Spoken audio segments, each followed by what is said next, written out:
At this point, you're probably wondering, did we install the Facebook pixel correctly? And what about the event code? So to do just that, what you want to do is that you want to open this in your Google Chrome browser, and we're going to install an extension called FB Pixel Helper. It's free and very fast to install. And what we're going to do is that we're going to click on the first search result. We're just going to click Add to Chrome, confirm, and we're done.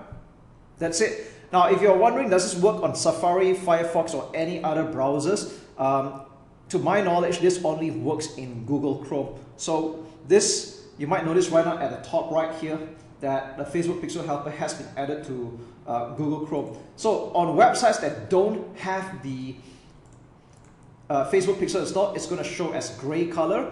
And when you go to websites like this, I'm going to just refresh this for a while. And you're going to see that the pixel will be blue in color, which means that the Facebook pixel has been installed. And we're going to click on that.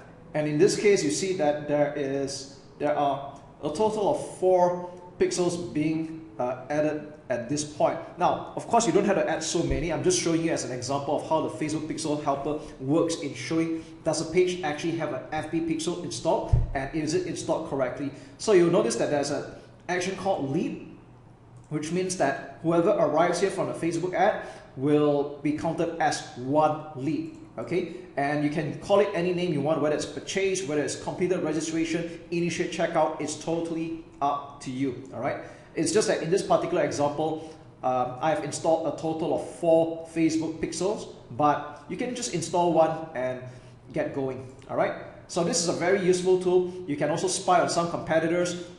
It also gives insights into other websites, whether they actually have a Facebook pixel installed or not.